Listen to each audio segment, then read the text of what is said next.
Well, hello, good people. We are dealing with the aftermath of all of this. You know, Jerry Jones is spinning this that, we had a deal and this, that, and the other. I'm just kind of going through because I missed a lot last night. Let's be clear here. During my live stream, I was tore up, okay? I'm turned up. Per Jane Slater, this is last night.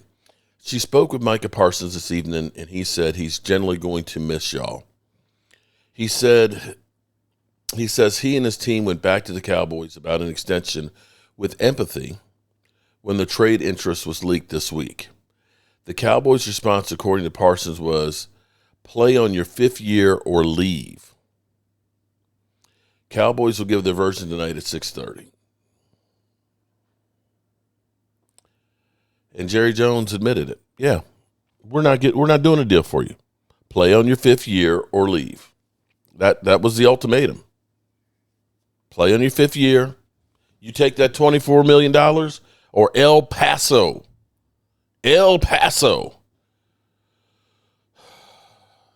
Yeah. Okay. Let me go to Get Up because I guarantee you they're all smiles this morning. They're all happy about the implosion. For week one rolls around. Look at the squad we put together here, and that's not all. I'm going 25 minutes commercial free right off the top. Oh, wow. So you get complete coverage of the trade heard round the world. Shefty is up with us this morning as well, and there will be more. Fortenbaugh is here. He'll give you the gambling element of it all. Let's do it. It was the trade heard at least around the sports world and maybe beyond that. The Cowboys sending superstar pass rusher Micah Parsons to the Packers in exchange for defensive tackle Kenny Clark and Green Bay's first-round picks in each of the next two drafts. Parsons then agrees to a 4-year, $188 million contract that includes $120 million fully guaranteed at signing, $136 million total guaranteed, making him the highest-paid non-quarterback in NFL history. The aftermath, Micah Parsons releasing a statement saying, in part, I never wanted this chapter to end, but not everything was in my control. My heart has always been here, and it still is. Through it all, I never made any demands. I never asked for anything more than fairness. I only asked that the person I trust to negotiate my contract be part of the process. This is a sad day, but not a bitter one. That's his side. Now we hear from Jerry Jones and Cowboys legend Michael Irvin. This gives us a better chance to be a better team than we have been the last several years since Micah's been here. Not any negative on Micah. Yeah. We're trying to get better. We're trying to stop the run and stay in the hunt. I'm very, very excited about the prospects of what we've done for the Cowboys here. We got what we wanted. Make no mistake about it. We all know we could have signed Micah, but we decided to go with the trade. This is a dark and sad day. I'm with you, Playmaker. Cowboys Nation and the Dallas Cowboys. But as much as I love Micah Parsons, and I hope the best for him and his family, this is a real sad day. Okay. Very dramatic. D. Wood is just barely holding it together. The reactions are all over the place. So I'm going to walk you through how we're going to do this. Shefty and Graz were right in the middle of this all day long, breaking this Shout out to Shefty and late Graz. in the afternoon yesterday, along with outstanding work by Todd Archer as well, right? Our guy in Dallas and everything else. So we're going to start by walking you through exactly how this happened, and then we will get to the aftermath. Shefty, I'll start with you. Take as much time as you need. How in the world did we get from where we were to where we are this morning? I think we go back to the spring, to when Jerry Jones had a handshake deal in his mind, the way that he once had a handshake deal to buy the Dallas Cowboys. When he met with Micah Parsons and shook hands on a deal that averaged $40.5 million in the spring, Jerry Jones thought they had a deal, but Micah Parsons didn't. And when Micah went back to his agent to apprise him of what they had discussed, the agent didn't want any part of a deal that was supposed to be a 5-year contract. And from that point on, The Dallas Cowboys and Micah Parsons never once negotiated another contract. So if we are looking for when the time with Micah and the Dallas Cowboys came to an unofficial end, it would be when Jerry Jones felt like he had a handshake agreement at that point in time. After that, there was silence. There were quotes that hurt feelings. There was Micah issuing a public trade request in early August. There was Micah experiencing back tightness. Micah in California this week for a second opinion on his back. And there was zero sign or zero hope of any deal coming together to keep Micah in Dallas for the long term. Micah and his representatives reached out about a week ago to see if Dallas would be interested in moving forward, and they were not. So if they're not moving forward with a long-term deal, then clearly Jerry Jones at that point in time would have some interest in having Micah play out his contract with the Dallas Cowboys, which Micah Parsons never was going to do, and thus other teams began calling. Now, I'm told there were multiple suitors for Micah Parsons, but in a way it feels a little bit like it was with the Dallas Mavericks and Luka Doncic, who traded him to the Lakers and really only spoke intensely with the Lakers. Now, there may have been intense negotiations and trade talks with other teams. I'm unaware of them right now. I think there were other teams that inquired, but it seems like Green Bay was the only team that got real serious and real quick. And this came together very quickly, as evidenced by the fact that Kenny Clark practiced with the Green Bay Packers yesterday. If the Packers knew and the Cowboys knew that this deal was getting done yesterday, Kenny Clark would not be practicing. But he did practice, and in the end, later in the afternoon, the Cowboys and Packers agree to a deal. Micah agrees to a deal, and Micah gets in his new deal $188 million, $48 more million than Jerry Jones once paid for the Dallas Cowboys when he had a handshake agreement to buy them for $140 million. All right, that's an outstanding roadmap. And Graziano, you were here with me yesterday, and I got the sense from you long before we went on the air that something had changed. And you said it on the air here yesterday. This thing has taken a turn, and it's coming to a head. I don't think you expected it to happen as quickly as it did, but you knew something was coming. Yeah, I think as of yesterday, and we were on, Shefty and I were on the phone a lot yesterday, like 2 o'clock in the afternoon yesterday, it felt like it was heading in this kind of direction, but no one was sure it was going to land here. I think at that point, and Adam, correct me if I'm wrong, but at that point, I think the agent had been in contact with the Packers with the Cowboys' permission, right? To talk about what the contract would look like. But still, at that point, I think both sides were kind of thinking like, all right, we're not sure this is going to happen. And to Adam's point, Micah had already gone to see the back doctor in California, and so that was setting up for a dispute if no trade happened and no extension happened, and Micah was going to say, I'm not healthy enough to play. So the Packers moved very quickly yesterday afternoon to get this done. I think the price in terms of compensation going back to the Cowboys wasn't really hard to arrive at. They were always going to be looking for multiple first-round picks and a defensive player that could help because they were trading away their best defensive player. Right. So I think once it got back to Micah Parsons, hey, here's the contract, here's the team, are you good with this? I think it probably came together pretty quickly after that. But yeah, as of yesterday morning, this is what it sounded like. The Packers and Cowboys had been in contact with each other. We knew it was a possibility that this could happen, but there were still a couple of different ways it could go. And Adam makes a great point about Kenny Clark wouldn't have been out there practicing if they knew he was in a trade. You saw on your screen a few moments ago the Packers play the Cowboys Week 4. Interesting year for Green Bay. A few weeks after that, they will play Aaron Rodgers and the Steelers. So there's some games to circle. Before I get to the football players who are chomping at the bit, let me get the general manager in here, because you and I have been talking about this at great length. I said back in March, the Cowboys could consider, maybe even should consider, trading Micah Parsons rather than re-signing him, because this doesn't feel like a Super Bowl team to me.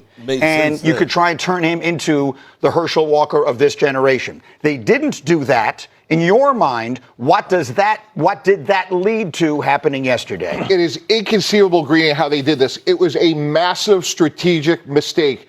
They comported themselves for much of the offseason like they're trying to win. They go out and get George Pickens on a one-year deal. They let other players leave like DeMarcus Lawrence, Jordan Lewis, because you have Micah Parsons. Look at this graphic. When you have Micah Parsons, you're going to build around him. You're trying to win now.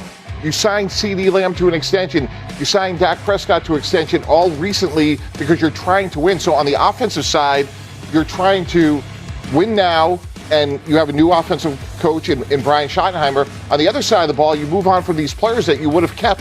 So it's hard to reconcile those two things. You're saying that some of the moves they make feel like win now moves, and then trading him away for 2 first-round picks, which, by the way, don't figure to be very high picks, feels like the opposite of that. And so in your mind, if a dollar is worth 100 cents, what did they get for him in this trade? 60 cents on the dollar. And let me bring up 2 teams in particular, the Baltimore Ravens and the Buffalo Bills. The Buffalo Bills drafted a defensive lineman in the 2nd, the 3rd, and the 4th round and signed Joey Bosa. You're moving into a new stadium, and you have a chance to get a transformational player. This is the best player outside of Troy Aikman, Greeny, that the Dallas Cowboys have drafted in 31 years. Yeah. And you can go get him moving into a new stadium, and you're trying to get over the hump to beat the Chiefs. You're the Ravens, and you have a chance to get a player like Micah Parsons. Yep. Who knows? Maybe the Chargers. Who knows who else steps in?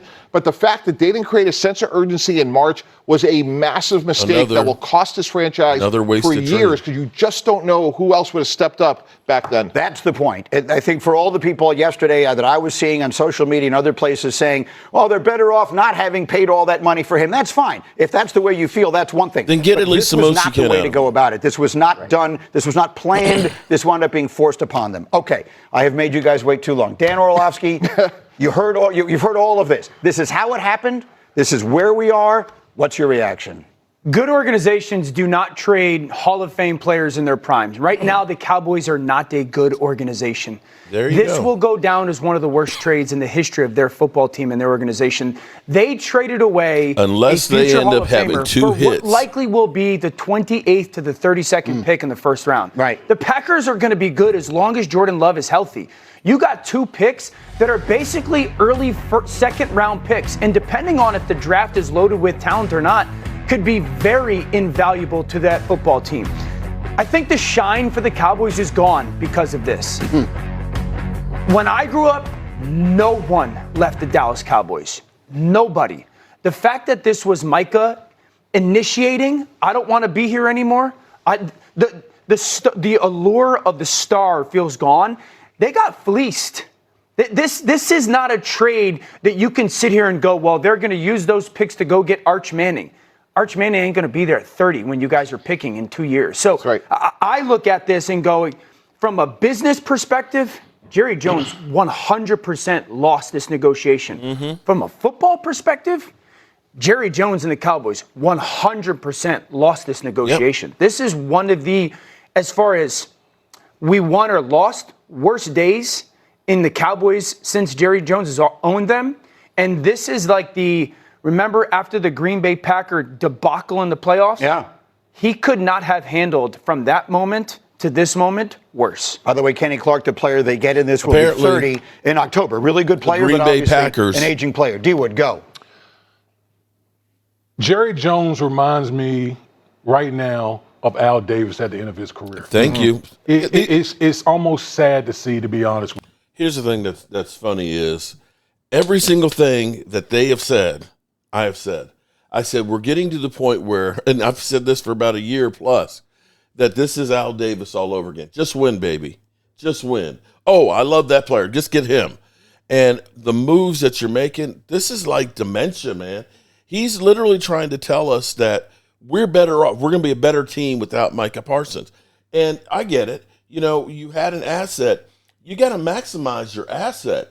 You gave him away for chump change. It's kind of like, I don't know what the Green Bay Packers did to Jerry Jones, but they own him.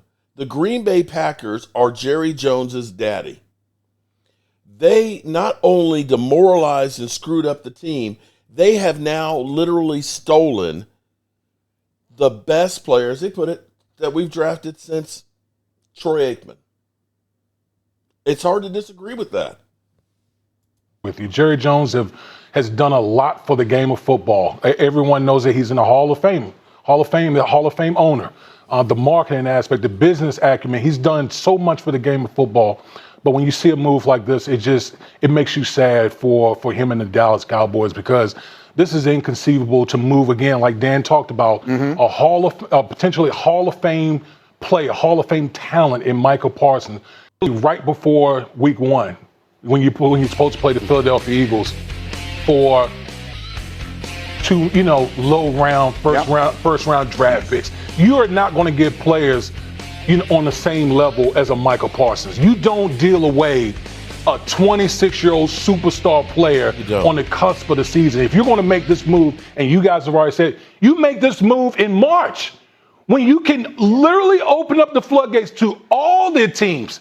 If someone wants to, give you, a king's ransom, that's the time to do it, not before the season. That's why I said Jerry Jones just reminds me of Al Davis right now. I think that's why this is so shocking, right? Because the Cowboys always sign the guy, no matter how dragged out it gets, right?